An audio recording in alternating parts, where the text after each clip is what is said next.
Hello, my name is Hazel, and my job role is Community Service Officer. I have a lovely lady with me today, and her name is Talia. This is her sign name. So we work together, and we work for Lincolnshire Sensory Services, so we're colleagues. This week is a special week, it's Deaf Awareness Week.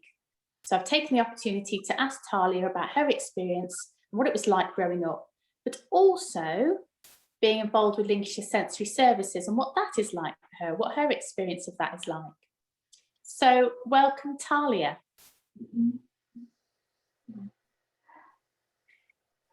So Talia, were you born deaf or with hearing loss, or were you born hearing? Can you just explain a little bit about that, please? I was diagnosed with my hearing impairment at 5 years old, but they believe that I possibly lost my hearing around teething age, so 1 or 2 years.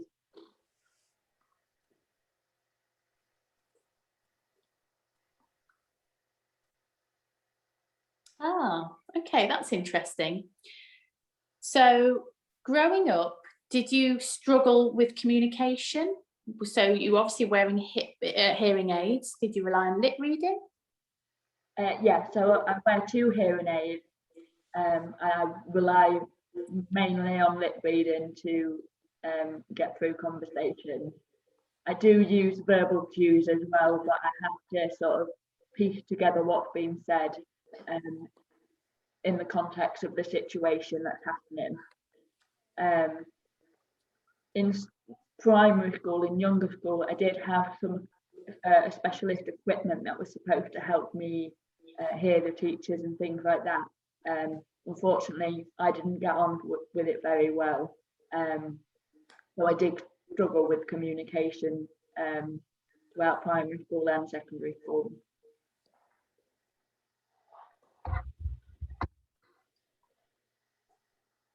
Ah, that's really interesting.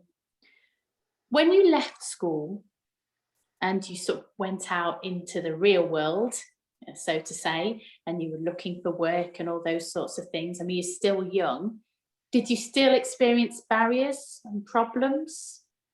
Yeah, definitely. I mean, my first job was in a supermarket, in a bakery, and the reason I left that job was because of it was too loud, and after 7 hours of being there with the machines and the ovens going off, it would be too much for my hearing aids or for my brain to compensate.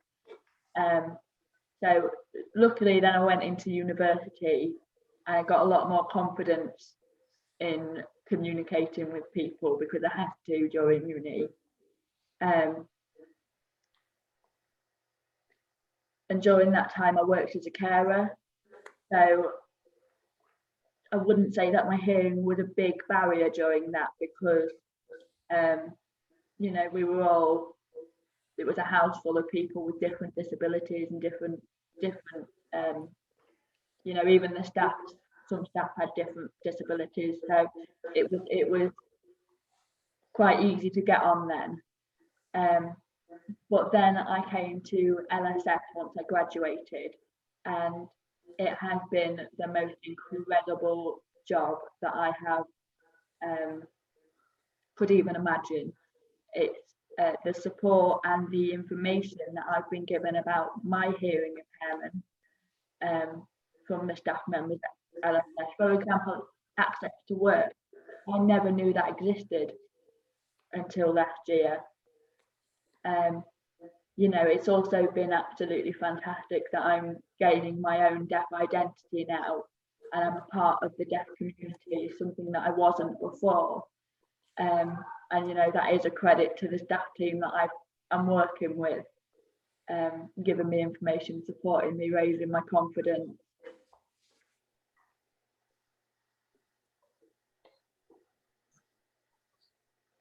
Oh, that's good. That's good. So have you been learning sign language as well? I mean, when did you start? Did you have some sign language knowledge from when you were little, or have you recently learned sign language? I did have very, very basic knowledge of sign when I was small, but it was things that me and my mum could communicate, so food, drink, toilet, and that's just things that my mum found out because she didn't have a lot of knowledge or awareness. So a bit like gesture, using a lot of gesture at home. Absolutely. But since starting at LSF, unfortunately, obviously we had the COVID lockdown, but I was able to learn BSL from one of my staff team, obviously Hazel, who did a fantastic job of introducing me to BSL, and it's now sort of built my confidence up enough that I'm currently doing my level 1, and I do plan on in the future to go on and maybe one day be a qualified interpreter. Well done. It'd be nice to see you in the future as a qualified interpreter. Let's just go back a bit. Talking about COVID and the lockdown, I know it's been difficult. So do you struggle? Obviously, people are having to wear masks. Were you struggling at that time and still struggling to lip read people? I mean, what's been the biggest impact of that? How has that affected you? Yeah, it's been terrible, really, because as soon as somebody puts that mask on, it completely takes the ability to lip read away. It also distorts any sound that is coming out anyway. So I mean, I have found, me personally, I've become quite reliant on others during this time. Whereas before I was very independent, now I rely a lot on my partner to help me in the shop in case I miss information. Yeah, it's been a struggle, but I think now we're coming out of it. I'm hoping, you know, it's going to get better, and there's a lot more awareness about it as well, because people are having to think about wearing masks and talking to people. The amount of hearing people that have said to me, you know, even I'm struggling with the mask on now. So you know, it's one of those things. But Yeah, that's true. Yeah. Oh, thank you for explaining about your experience and the barriers you face. So can you give me a good example of some communication tips when anybody's communicating with a person with hearing loss? So, you know, it's good to get that knowledge out there as it's Deaf Awareness Week. yeah, I mean, obviously everybody's different, so their tips for communication will be different.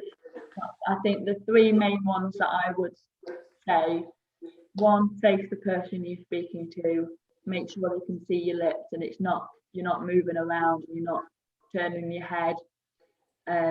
2, just speak normally, because people often try to speed up or slow down their speech, exaggerate, which doesn't help anything, because it distorts the lip pattern, it distorts any sound. Just speak calmly, and if you know the individual with a hearing impairment struggling, they will ask you to raise your voice a little bit if needed. You know, and the last one is just don't panic, just communicate in any way you can. So gestures, writing down, facial expressions, it's all part of, you know, communication. Exactly. Thank you, Talia. I really hope with this Deaf Awareness Week, it helps people understand, you know, the barriers that anybody with hearing loss faces. So I hope you've enjoyed watching this, and thank you for watching. And thank you, Talia, for letting me interview you, and thank you as well to the interpreter for voicing over. Thank you.